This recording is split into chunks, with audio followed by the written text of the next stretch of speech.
We are not acting like a religious people. We are acting like have a personal relationship to God. Magkaiba yung religious people sa merong relasyon sa Panginoon. If you are a true Christian, hindi ka lang dapat Kristiyano sa loob ng iglesia. Dapat you must be a Christian kahit saan ka man mapunta. Yan, isang mapagpalang araw sa ating lahat. I just want to share to you my devotion na nagmula po sa Luke chapter 16 verse 13. Ang sabi po dito, walang aliping makapaglilingkod sa dalawang Panginoon, sapagkat kapopuotan niya ang isa at iibigin ang ikalawa. O di kaya'y magtatapat sa isa at pawawalang halaga ang ikalawa. Hindi kayo makapaglilingkod sa Diyos at sa mga kayamanan. Okay, so ito po ay isang sensitibong topic dahil patungkol po ito sa paglilingkod sa Diyos, and the same time tayo po ay naglilingkod sa mundo sa pamamagitan ng ating mga secular na trabaho, no? So sinabi po dito, paglilingkuran ng tapat ang isa at pawawalang halaga ang isa.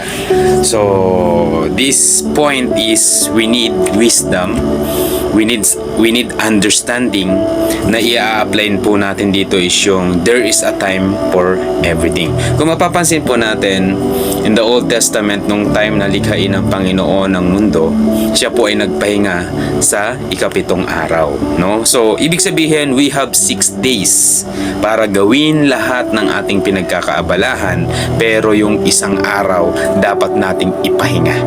Not only in physical but also in spiritual. Ibig sabihin, ilalaan natin yon sa Panginoon. So nowadays, kung mapapansin po natin, kahit po yung Monday from Sunday, kapag ka ikaw ay naglilingkod sa Panginoon, makukonsume mo lahat yun. Kasi bakit? We are all busy in this time. We are all busy in this generation. Especially yung mga technology, nag-e-evolve, tapos napakarami nating gustong gawin. Kaya yung time natin parang nako-compress, no? Sa lahat ng mga bagay na alam nating importante. Pero let me tell you this, mga kapatid, na i-apply po natin yung there is a time for everything, no? Kaya nga po sa mga naglilingkod sa Panginoon, we need to give sa Panginoon yung talagang the best natin. So we need a wise decision, we need a wisdom from the Lord para po ito ay malakaran natin ng maayos, no? Kasi sometimes kung mapapansin po natin, mga kapatid, sa mga nagtatrabaho and the same time naglilingkod sa Panginoon, kapag ka-priority nila ang trabaho, okay lang sa kanila kahit natamaan ang oras ng para sa Panginoon. Okay? Okay lang sa kanila na tamaan ang oras kahit na para sa Panginoon. Pero alam niyo po, sa mga totoong Kristiyano at sa mga totoong sumusunod sa Panginoon, hindi nila papayagan na gano'n. Gagawa sila ng kapamaraanan upang hindi makompromiso ang gawain ng Panginoon. That's why ang daming lingkod ng Panginoon na tumitigil sa paglilingkuran sa Diyos. Ang daming disciples na tumitigil sa paglilingkuran sa Diyos kasi they don't know how to manage their time in serving God. Dahil sa dami ng mga business, sa dami ng mga nangyayari sa paligid natin, na ikabubuhay natin, sometimes nawawala na po yung sense of priority natin. Okay? So, we have different situation na tayo lang mismo ang makakagawa ng solution by the help of God. Kung hihingi tayo ng tulong sa Panginoon, tayo lang mismo makakagawa ng paraan para ito ay masolusyonan. Ang point po dito is the sense of priorities. Okay? Kahit paanong transition sa buhay mo ang mangyari, kapag ka-priority mo ang Panginoon, gagawa ka ng paraan para hindi ito makompromiso. So dito, ang pinakarema ko po is I will serve the only one, Jesus. And gusto ko pong maunawaan yung mga kapatid, ang paglilingkod sa tao ay paglilingkod sa Diyos. Ulitin ko po, ang paglilingkod sa tao ay paglilingkod sa Diyos. Your company is God-given source of blessings para sa ikabubuhay natin. Ibig sabihin, if you serve your company, ibig sabihin, you serve God. Okay? If you serve your company, ibig sabihin, you serve God. Pero, gusto ko pong maunawaan nyo to, ha? Magkaiba po yung naglilingkod sa tao at the same time naglilingkod sa pera. pera. Ano ba yung meaning? Pera. Yan. Magkaiba po yun. Kasi sometimes kaya nakukompromiso yung oras natin sa Panginoon because of money. Not because you want to serve your company, but because of money. It's a hard reality. Yeah, it's a hard teaching, I know. You serve your company not because of you want to serve the company, but you serve the company because of the money. Yan, kaya maraming Kristiyano bumabagsak sa paglilingkuran sa Panginoon kasi they don't know kung ano talaga yung service na ibinibigay nila para sa Panginoon. Kasi if you serve your company, ibig sabihin gagawa ka ng paraan para hindi makompromiso yung oras ng Panginoon. And the same time, ini-invite mo yung mga tao sa company nyo. Or, pinagpipray mo sila, sinesharean mo sila, you want to help them closer to God. Yun po yun. Ang paglilingkod sa Diyos ay paglilingkod sa tao. Okay? Hindi natin pwedeng sabihin naglilingkod tayo sa Panginoon and the same time, we are not serving people. No? Kaya nga sinasabi natin, hindi lahat ng nasa company nandiyan yan kasi gustong tulungan ng company para mag-grow. And sa mundo, may kasabihan po tayo na mahalin mo yung trabaho mo, huwag yung company. Okay? Mahalin mo yung trabaho mo, huwag yung company. Bakit ganun yung point na mahalin mo yung trabaho mo? Kasi kapag mahal mo yung trabaho mo, yung company gagawa ng paraan para i-reward ka. Because you are giving them blessing through your work. Kaya nga sinasabi po natin, whatever you do, do it all for the glory of God. Sometimes kahit hindi task ng trabaho mo, kahit hindi mo duty, kahit hindi mo responsibility, if they need you, kailangan mo silang tulungan. Okay? So yun po yung dapat nating maunawaan na if we serve God, we serve people. Okay? So may reflection here is based on my experiences. Sa umpisa magiging mahirap ang sitwasyon ng isang sumusunod sa Panginoon dahil bukod sa maraming alalahanin kung paano babalansihin ang lahat ay kailangan mong magbigay ng maraming effort at strategy upang wala kang mapabayaan both spiritual and secular. Pero tatandaan natin na ito ang unang test of faith kung ano ba talaga ang priority mo. At willing ka ba talagang magsakripisyo for the sake of following Jesus in your life? Yan. So dapat po nating matandaan. Kasi sometimes, inaalis natin yung importanteng bagay kapag po tayo ay naglilingkod sa Panginoon. No? Ang dami nating napapabayaan kapag sumusunod tayo sa Panginoon because of the wrong mindset and the wrong priorities. Pero kung iisipin po nating mabuti, kung titignan po nating mabuti kung ano yung mga bagay na importante, makikita po natin kung paano magiging produktibo or maging aktibo yung paglilingkuran natin sa Panginoon.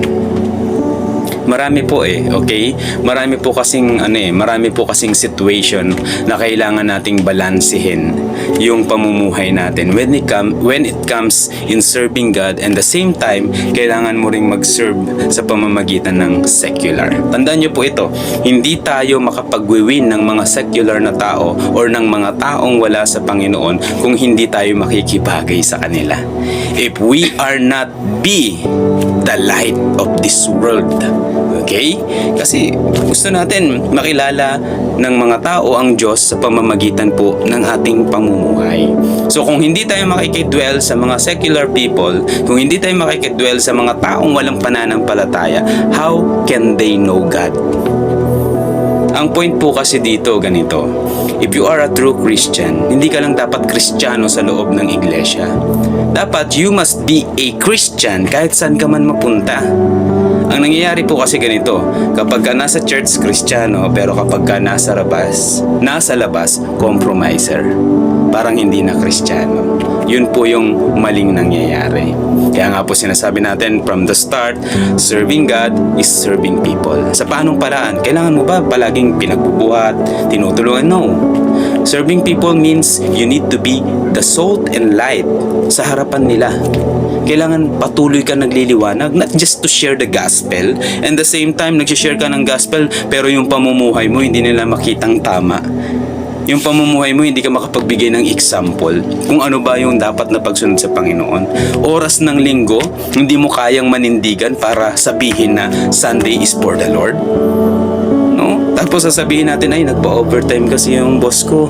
Nagpa-overtime yung amo ko. Anong gagawin ko? Di ba? Serving God is serving people. So paano yung makukompromiso yung yung trabaho ko kapag hindi ako pumasok? Kailangan ko pagbigyan, maling mindset po yun. Bakit? Kasi natatamaan na yung oras para sa Panginoon eh.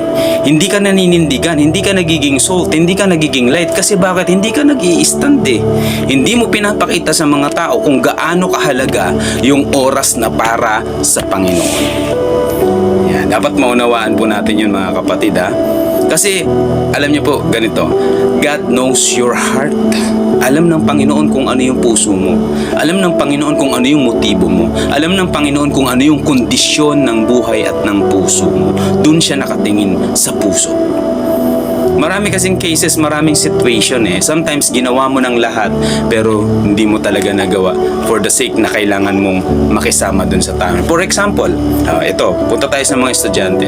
Sa mga estudyante, ganito. 'Di ba? Hindi sila pinapayagan ng kanilang mga magulang na umattend ng church because of so many things or so many reason. Anong gagawin mo? Siyempre gagawa ka ng paraan, ipiplease mo sila, bibigyan mo sila ng favor, susundin mo lahat ng gusto nila. Pero pag dumating yung point na talagang hindi ka pa rin pinayagan, you need to follow them. You need to obey them. Or else, magkakaroon ka ng mas malaking problema. That's why kung mga ganong reason, hindi natin sila pwedeng i-violate. Magulang mo yun eh. Okay? Darating pa sa point na parang nagre-rebelde ka. So we consider that. Pero kung kaya mong mag-stand for the sake of your faith at gusto mong makita yung liwanag at asin mo sa kanila, hindi mo maipapakita yun sa pamamagitan ng pagpilit mo sa sarili mo na umatin ng gawain for the sake na ikaw ay masabing nag-i-stand sa faith mo. Mali yun. Okay? We need wisdom. Kaya nga po sabi sa inyo, we need wisdom from the Lord. Kung talagang ganon, magpaalam ka sa leader mo, magpaalam ka sa pastor mo. Kung sino mang nangangalaga sa spiritual mo, magpaalam ka. Sabihin mo sa kanila yung reason. Manood ka na lang ng live kung manood ka na lang ng live kung may provided na live. Kasi sabi ko nga po sa inyo, God knows your heart. Hindi naman ibig sabihin na nawala ka. Ibig sabihin wala na yung sense of priority mo eh. May reason, may dahilan, may emergency na kailangan mong balansehin ng lahat para hindi mas maging malaki ang problema na kakaharapin mo kapag ka pinilit mo ang gusto mo. Tandaan nyo po, hindi lang sa pamamagitan ng pag-attend sa gawain nakabase ang ating pananampalataya.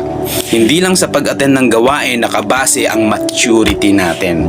Maturity means you need to expound your thinking, your mindset. Kailangan mas naiintindihan mo yung sitwasyon ng ibang tao kaysa sa nararamdaman mo. Kasi kapag hindi tayo sensitibo sa conviction of the Holy Spirit, mas malaki yung magiging problema natin. For example, estudyante again, pinilit mo. Nagkaroon ka ng problema sa magulang mo. Lumaki yung problema, di mas lalo kang natigilan dun sa gawain ng Panginoon. And the worst scenario is madadamay pa yung mga tao sa paligid mo, yung mga kapatid mo sa pananampalataya. Gusto mo mangyari yon? So we need a wise decision. Kaya sabi ng Panginoon, magpakatimtiman kayong katulad ng be wise like a serpent and be humble like a dove. Time will come, hindi naman ganun kasama yung mga magulang. Time will come kapag nakita nila sa atin kung gaano tayo kasinsiro at nakikita talaga nila yung magandang resulta sa buhay natin. Imposible na hindi nila tayo payagan in the future. Ang dami ko na pong experiences niyan at patotoo. Yung mga taong kasama ko, patotoo po yan sa ipinaglaban nilang pananampalataya. Kasi God knows their heart eh. No? Kaysa naman na ipinaglaban mo nga, pinipilit mong umattend ng church, sila pala yung ayaw. Idadahilan ayaw ng magulang, idadahilan ayaw ng company. Ang daming dahilan, pero ang truth is, ayaw talaga nila. Kaya nga po sinasabi ko sa inyo, God knows our heart. May maitago man tayo sa harapan ng mga tao, pero sa Panginoon wala tayong maitatago. Okay? So my motivation here is, if you choose Jesus, you choose life. If you choose Jesus, you choose life. We are not acting like a religious people. We are acting like have a personal relationship to God. Magkaiba yung religious people sa merong relasyon sa Panginoon. Hindi makikita sa mga gawa na nakikita ng mata ang isang taong may relasyon sa Panginoon. Nakikita yan how they obey the words of the Lord and how they obey everything na galing sa Panginoon. Hindi yan nakikita dahil laging nasa simbahan, laging nasa Bible study, laging may ginagawa when it comes to spiritual life. Pero paano yung personal life? Paano kapag hindi nakikita ng kapatid sa pananampalataya, hindi nakikita ng pastor, hindi nakikita ng leader? That's the thing. Okay, mga kapatid? So, dapat maunawaan po natin yun. Medyo lawakan natin, palilimin natin yung relationship natin sa Lord. Kasi hindi natin mauunawaan tong ganitong bagay kung hindi natin hahalukayin ng malalim. Okay? Alam natin yan sa sarili natin, hindi naman tayo pwedeng mag-deny sa nararamdaman natin. Hindi tayo pwedeng mag-deny kung ano yung nasa isip natin, nasa puso natin. Bukod sa'yo, si Lord alam niya rin kung ano yung kondisyon ng puso. Kaya nga, aharap tayong lahat sa Panginoon, ipagsusulit natin lahat ng ginagawa natin dito sa lupa. Hindi tayo makapagtatago sa Panginoon. At tandaan nyo po ito, biblically, walang lihim na hindi nabubunya. So my application here is, I will continuously ask wisdom from the Lord kung papaano ko babalansehin ang lahat na walang nasasagasaang importanteng bagay. Higit pa kung ito ay patungkol sa spiritual. I am not stop learning. Tulad ng sinabi ng Panginoon, huwag kayong tumigil na mag-aral sa akin. Hindi natatapos sa pagtanggap lang, hindi natatapos sa paglilingkod lang, tuloy-tuloy po itong mga kapatid. Habang nandito tayo sa mundo, kailangan may ginagawa tayo. Don't be complacent. Always look forward, always look ways or find ways para ikaw ay lumago sa pananampalataya. Okay? So yun lamang po, naway nakatulong sa ating lahat ito. Maligayang paglilingkod po and God bless sa ating lahat.